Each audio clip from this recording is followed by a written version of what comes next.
media. United Kingdom, one of the things that we're always very concerned about, and this comes with building robust legislation, you will get high-profile challenges to your technologies. We've got the strictest approval process in the world in terms of technology. There are many manufacturers that won't come to the United Kingdom with their technology because they know it won't pass the stringent tests that we apply. But we think it's as important to ensure that any motorist that's prosecuted is prosecuted fairly, and that evidence can be relied upon. And I could list, and I clearly won't in here, many technologies that I've seen in many countries, and including America, that are used and should never be used because probably 10 or 20% of the readings are false. America, funnily enough, is actually I'm helping the Americans at the moment model an approval process on the United Kingdom so that they can rely on technology in the future. Yes, it's the Ministry of Interior for those. It's the it works alongside. It's one of the big government ministries, and also linked in with the Department for Transport.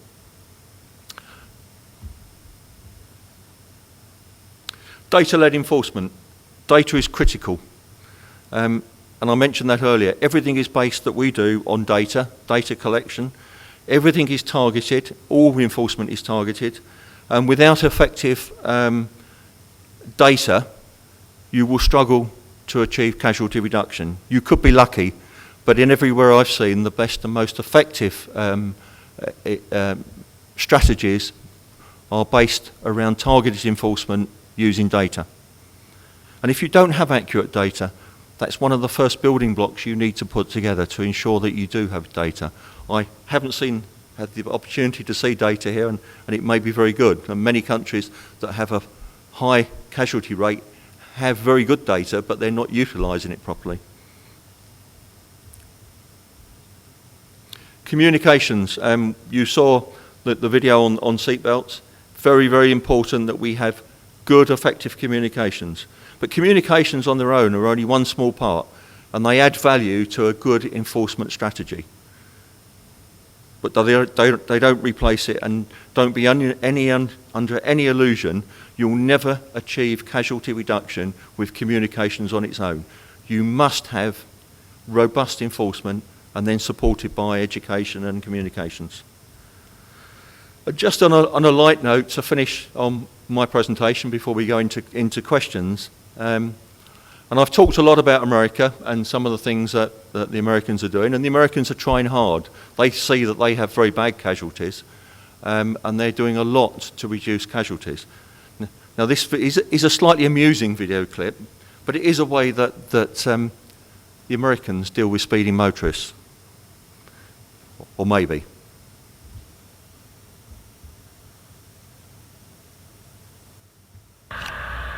This video is going out to our DeKalb County commissioners, especially Commissioner Lee May.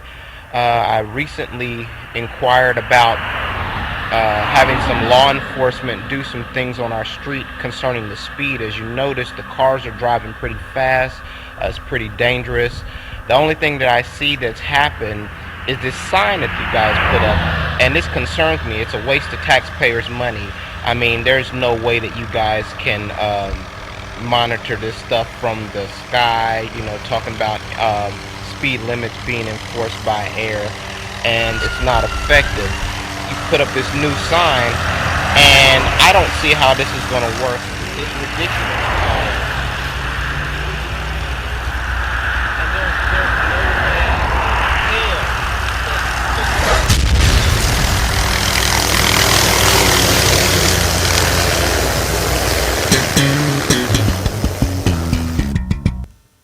Just a bit of light amusement at the end there.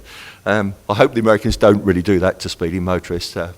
But it's a nice thought, actually, when you think how many people that speeding motorists do kill. I mean, it's quite unbelievable. And if you just think about your statistics in this country, and I think it's just over 1,100 people annually killed.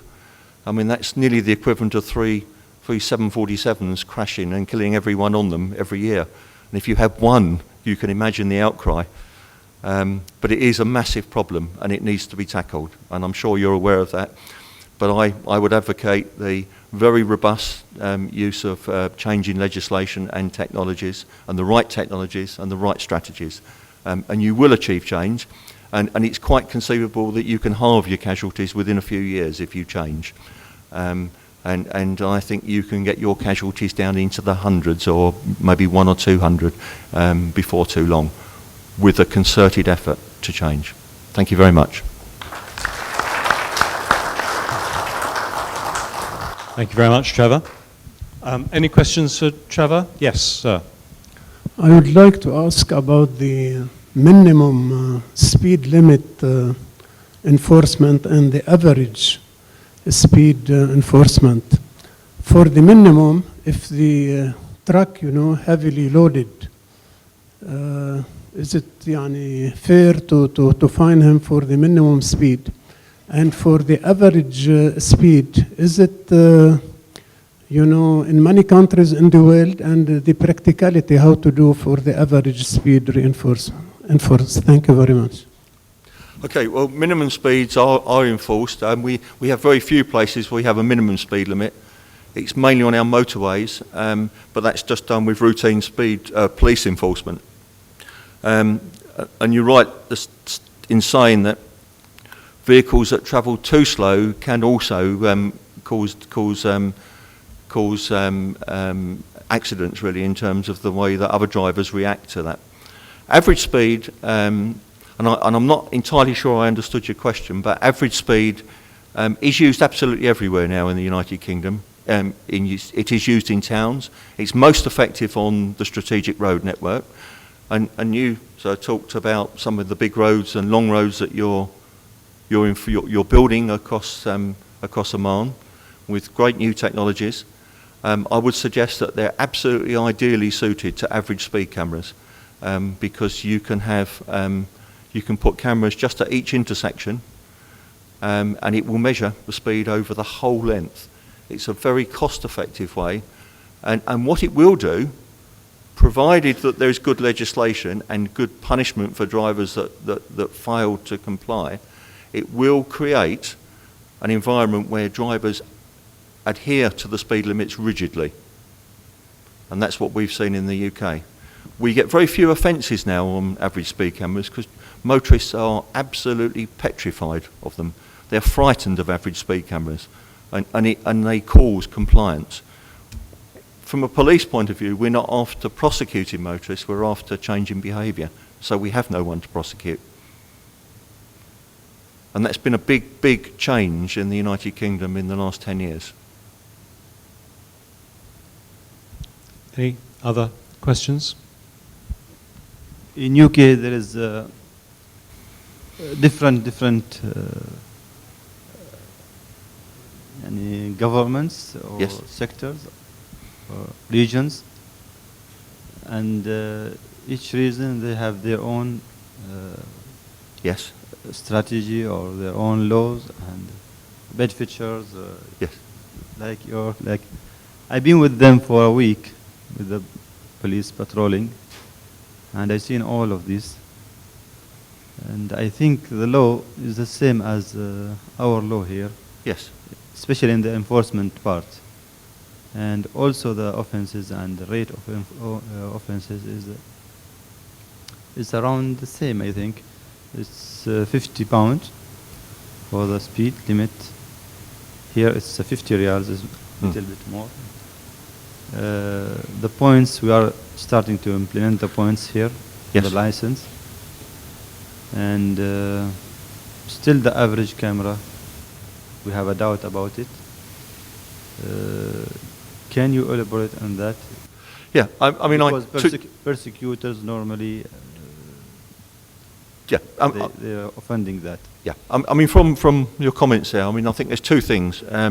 You've just said that you're introducing a penalty point system. That is critical to any success.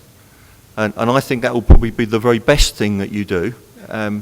If drivers, and this is where it has to be fair for everyone, doesn't matter whether you're rich, you're influential, whether you're a normal member of the citizen, you're a tourist, everyone has to be treated the same. It didn't used to be like that in the United Kingdom. We have much more robust legislation now. Everyone's treated the same, and including politicians. We've had one of our government ministers recently go to prison for a speeding offence because he tried to tell us it was his wife. And he's gone to prison. You may have heard the story. But that sends a very good message to drivers that everyone gets treated the same. In terms of average speed cameras, you said you have your reservations. I hear that everywhere.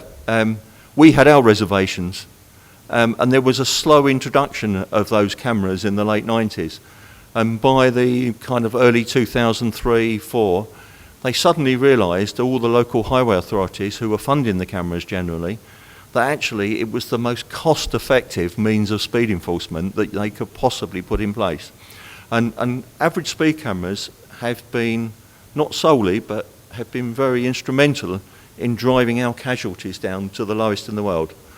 And we would advocate that not only average speed cameras, but also supported by routine laser enforcement, portable enforcement, red light enforcement. I think they're all part of an integrated strategy. But I would defy anyone that says that they don't believe in average speed cameras. Come to the United Kingdom and we'll show you how they work, and I'll be happy to host you. It works, but I think we need the mechanism, we need the calibration method. Yes. I can help you with all of that. On that. Could I just pick up another point you mentioned, and that is on penalties. In Kyrgyzstan, we did a study. We compared the penalties for speeding, for drink driving, and for not wearing seatbelts in several countries. And we came to the conclusion that the penalties depended on how much it hurt. We compared the penalties in relation to average monthly salary. So, for example, in Kyrgyzstan, if you were speeding, it cost you, I think, the price of a meal for two in a medium-priced restaurant. In UK, it'll cost you a month's salary, and quite possibly it'll cost you a few months in prison as well. So, you've actually got to get your penalty system so that it actually hurts. I mean, I've just recently come back from a visit where we've been training police in Russia, and I was in the Interior Ministry in Moscow, talking to a very senior ministerial civil servant. And the one thing I've made clear to the Russians is until they put a penalty point system back in place, they used to have one and they stopped it, and their casualties have gone. They're very similar to yours in many respects. And they're listening very carefully, and we have empirical evidence, really strong evidence, that penalty points systems linked with technology is the way to go forward. And then adding on all those other things which add value to what you're doing, and you really can drive your casualties down to probably 20% of what you've got at the moment within not too many years. But it needs fundamental change. Is there maybe one more question, and then we'll move to the panel, which will actually continue this discussion? Or shall we just move to the panel? Would that be a good idea? All right, one more question. The removal of speed cameras. And you said if we remove the speed cameras from UK roads, it will cause us another 800 casualties. How you measure that? There is a very comprehensive, there's two versions of this document. It's in English, and I'll be very glad to share it with you. It was a scientific report done independently. Richard Alsop and Tony knows him, is a very eminent transport professor.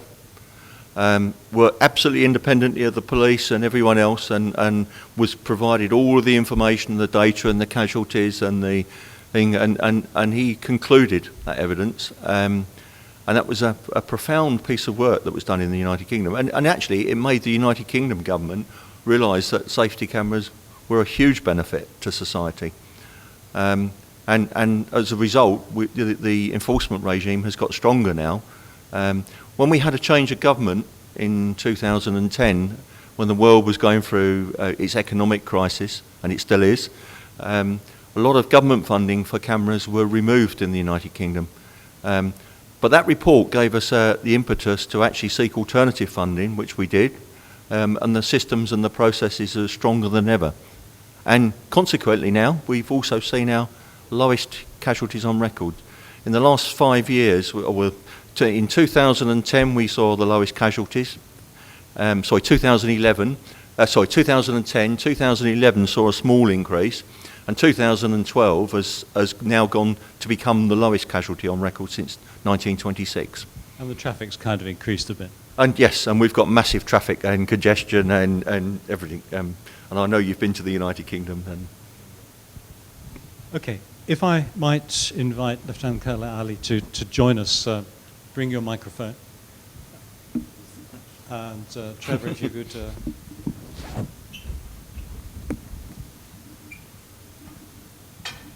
Now this is our last session here. It's meant to be interactive. We're meant to we very much appreciate your comments and questions and observations. But I'd just like to kick off with a couple of questions, if I may. And the first one's to you, Lieutenant Colonel Ali. Could you just talk a little bit about the enforcement technology that you are actually using in Oman now? As you said in the presentation, we are using the different type of speed cameras, stationary, portable, laser gun, and of course the cameras on the intersection to monitor the red light crossing. And in that also, it's monitoring the speed on the intersection itself. It doesn't mean that it's green, then you are allowed to cross the junction with any speed. You should cross the junction with a normal speed. This type of enforcement we are using for technology. And there is another project with Muscat municipality. Now it's I think it's with the consultant.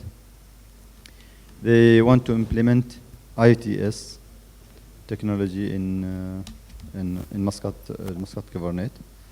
So this will cover a lot of other issues of intelligent transport system. It may include also monitoring the drivers' behaviors on the road. We hope we can do that, same as other countries did it already. Thank you. And Trevor, I mean, what, from your perspective, what are the major challenges that you've identified in observing the technology in the region? What do you think are the major things that could be addressed? Well, I think firstly that the biggest problem, of course, is the huge casualties that exist here. Enforcement technology is absolutely the key to reducing casualties, but it has to be used appropriately, and there has to be a very good enforcement strategy to deploy that technology that's used. And thirdly, robust legislation, strong penalties for drivers that apply to all to change driver behaviour. And they're the real secret ingredients, I think, of reducing casualties. It does say from my colleague here that technology is already being utilised. I'll be interested to see a bit more of that technology. But I think that there is the start, certainly, of the right processes to seek change. But legislation, I'm convinced, needs strengthening, and there needs to be overall change to do that. And also supported with some of the other things that I talked about in terms of media and education of drivers. Are there any questions or any thoughts there? Yes, certainly. Thank you. What about concentrating on education in addition to enforcement? As if we are saying, to pay 50 pound or 50 rial, more important than my life, If I know there is a danger on a curve where there is a super elevation, okay, I may not be able to educate the driver what is a super elevation, but I may tell him that on a curve be much more careful than on a tangent on a straight line.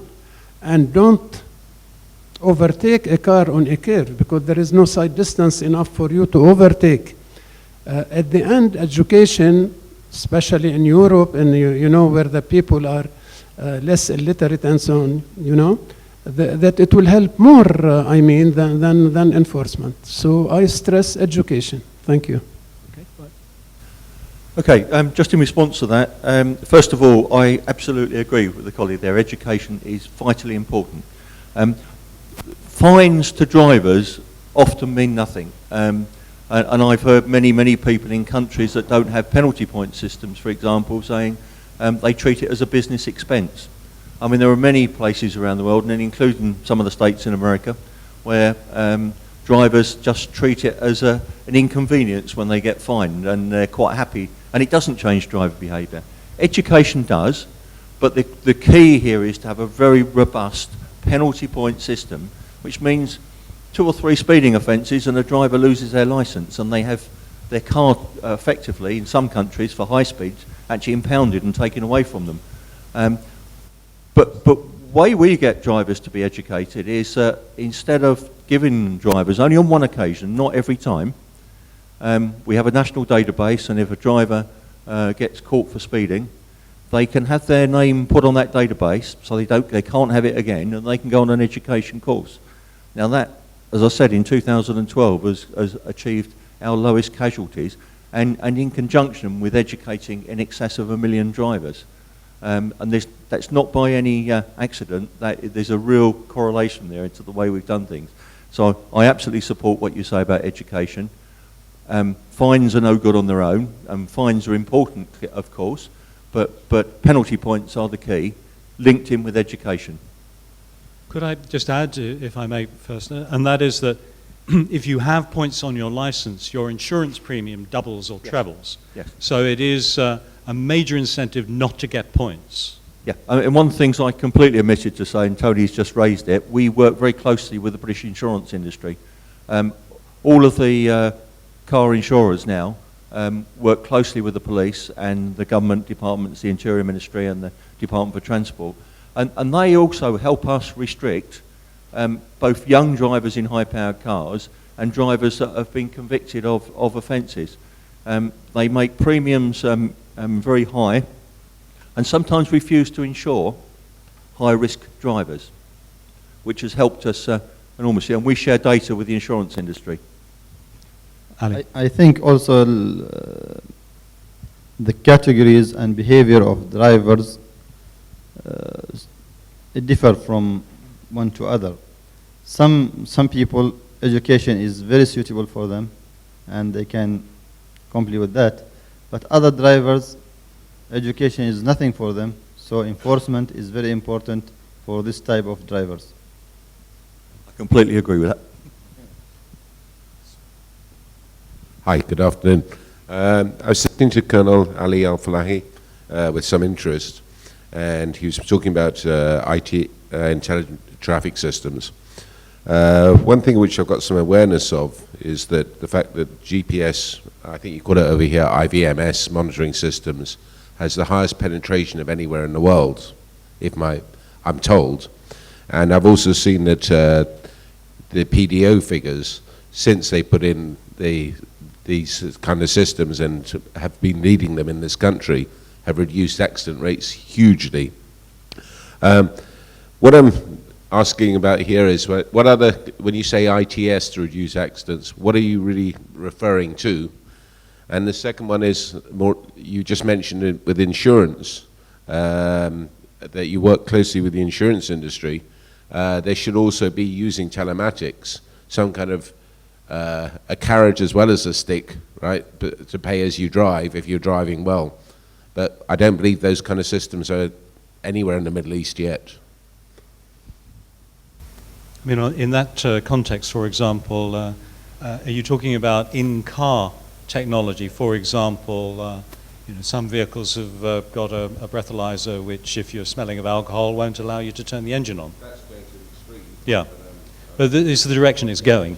Yeah. And that's the development of it. Yeah. Yes, that would be the next step kind of thing. Is that a speed control? What are you GPS, talking about police control, or are you talking about other technologies? I'm talking about technologies to monitor the driver behaviour, which Yeah, basically including the speed control and wearing seat belts and. Exactly, yes. Yeah. We are trying to implement that now in their car. So this is the first step for that. For other cars, we are trying to convince people because it's private, and we don't want to be involved in everything for that. But I think it's help. Okay, if I could just comment on the insurance industry side of things. I mentioned, I think we work very much in partnership. All of the organisations, the Department for Transport, the Highways Agency, the government departments, the police, all work together. And we classify the insurance industry together with the hospitals now as partners in dealing with road casualties. And in that vein, I mean, most of the insurance companies now offer black box technology. Motorists get benefits from premiums if they drive sensibly. But there's some technologies now that are actually giving feedback to the drivers on their mobile phone. So if they're driving poorly, they've got all the speed limits digitally mapped across the country. It's looking at the acceleration, deceleration, and it's actually giving motorists feedback on their driving. Particularly useful for young drivers, and that's I think where we've seen improvements in standards and driving. And it also gives the insurance company the ability to remove cover from that driver. And when they remove cover or refuse it, it goes on a national database now. So if anywhere else they go for insurance, all the insurance companies, like all the police forces, are all linked together. And another insurance company can see that another one of their companies offering insurance has just removed or taken away insurance cover. So without police and legislation, you can actually take drivers off the road as well through a secondary means, but through insurance, which of course is extreme, but it does happen. So they're sending messages to drivers whilst they're driving on their mobile phones? No, obviously not whilst they're driving, but it is actually giving them feedback. And I think actually what has to happen, the drivers is an app they put on their phone, and they actually upload the data whenever they want it. So it's not being proactively sent. The drivers periodically look at their driving skills, and it is teaching some young drivers, better habits, and I think it's feedback really for them. You just mentioned young drivers. I was trying to just suggest that the speed problem is more with young drivers who are hot-blooded, so do you think it would be more beneficial to introduce education at the school level, talking about traffic signs, taking them to the police academy, or letting them drive? They are at the wheel anyway after 14. You cannot stop them sometimes. But before they actually get behind the wheel, if they know at least the road signs, at least the rules, and that would really help when they become citizens, and that would really help, I think. It also helps in the short term. As I mentioned this morning, there are some excellent campaigns, for example, in India, which are teaching teachers how to teach road safety as part of the normal curriculum. Exactly. So it's integrated into the normal curriculum subjects rather than being something different. And it's subliminal. And as a result, we actually find that children are talking to their parents about what they're doing wrong as drivers. And it's been very effective in cities where it has been done extensively, like Mysore. It has made a major impact. Unfortunately, India is such a huge country that experience in one place doesn't carry to somewhere else. Absolutely. I mean, you have